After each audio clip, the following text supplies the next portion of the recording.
की आमचे सर्व युवा आणि आमचे सर्व शेतकरी कुटुंब आणि सर्व पक्षाचे भारतीय जनता पक्षाचे सगळे कार्यकर्ते सक्रियपणाने आणि आदरणीय अण्णांचं कुटुंब आणि आमचे सगळेच कार्यकर्ते सहकारी जेव्हाचं रान केलं आणि ही लढाई ही आपली नेत्यांची नव्हती, ही लढाई जनतेने हातात घेतली लढाई होती.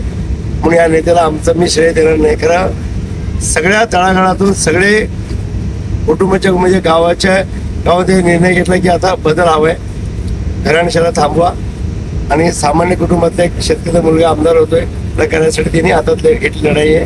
आणि लढाईमध्ये अख्खे मुंबईकर, पुणेकर, रायगड, ठाणा आणि गोवेकर आणि जेणेकरून जे बाहेर गुजरातमधून काय दिल्लीवरून पण सर्व आले.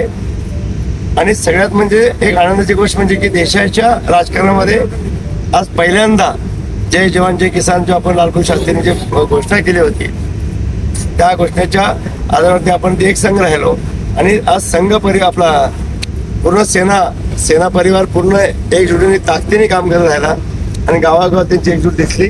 आणि त्याचबरोबर आमचे सर्व सहकारी आमचे कार्यकर्ते सर्व सगळे त्यांच्यावर काम करायला लागले. एकजूट म्हणून आम्ही हा सगळ्यांचा विजय, सगळ्यांची मेहनत याच्यामुळे. शिवाभाऊंना देवाभाऊंचा फोन आला होता का? शिवाभाऊंना देवाभाऊंचा फोन आला होता का? नाही, आला नाही अजून आल्यानंतर मी बोलू आताच हे झाले, आता पार पडल्यानंतर आपल्याला बघेल काय कसं. गेली अनेक वर्ष हा राष्ट्रवादीचा बालेकिल्ला आहे, आता तुम्ही मोडून काढलेला आहे. तुम्ही अपक्ष आहात, कुणाला तुमची तरी इच्छा भाजपमध्येच आहे, मात्र पुढची रणनीती कशी असणार? नाही, आमच्या रक्ताच भाजपमय आहे, यामध्ये काय विषय नाही आहे. आणि भारतीय जनता पक्षाचे सगळे कार्यकर्त्यांचा हा विषय आहे. आणि कार्यकर्ते आपल्याला पुढे भविष्यात एक संघ राहायचा आहे. आणि आपल्याला माहिती आहे की 50 वर्षाच्या काळामध्ये काँग्रेस आणि राष्ट्रवादी फक्त आश्वासन देतात आणि घोषणा करतात आणि काही कामच नाही. साधं उदाहरण तुम्हाला म्हटलं की आदरणीय आमचे चंद्रगड तालुक्याचे भाग्य होता ते आज परमअण्णा पाटील साहेबांच्या नंतर एक विकास कामं म्हटलं तर धरणं आणि तलाव झालं नसते तर आमच्याकडे आम्हाला भयानक परिस्थिती आली असते आणि आमचा तालुका मागास ठेवला. तर आज मी तुम्हाला सांगतो, आज विकासाच्या बाबतीत आज केंद्रातली सत्ता, आज राज्यातली सत्ता आणि चंदगडची सत्ता ही जनतेची सत्ता आहे. सगळे जनतेचे प्रत्येक कार्यकर्ता आमदारकीच्या भूमिकेमध्ये आहेत.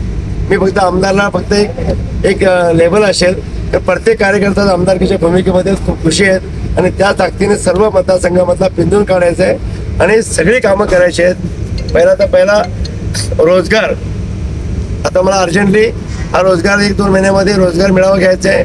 त्या माध्यमातून 20-25 हजार जेवढा होईल तेवढा आपण 100 कंपन्या घेऊन आणि आदरणीय सरकारच्या माध्यमातून एक मोठा मेळावा घेऊन तो एक संपवायचा आहे. आपण घोषणा केली होती की जानेवारी महिन्यामध्ये मुलींच्या आणि मुलांचे शाळेच्या आणि कॉलेजच्या बसेस आपला तो पण वाटा आज मिलिटरी सर्व देश सेवा बजून आल्यानंतर आज त्यांनी खासदार घेतला. मी एवढं चांगलं काम करतो तर बाबा आम्ही पण याच्यात सहभागी होतो म्हटले. आज त्यांनी खासदार घेतले. तो विषय आता जानेवारी महिन्यामध्ये जे बोललो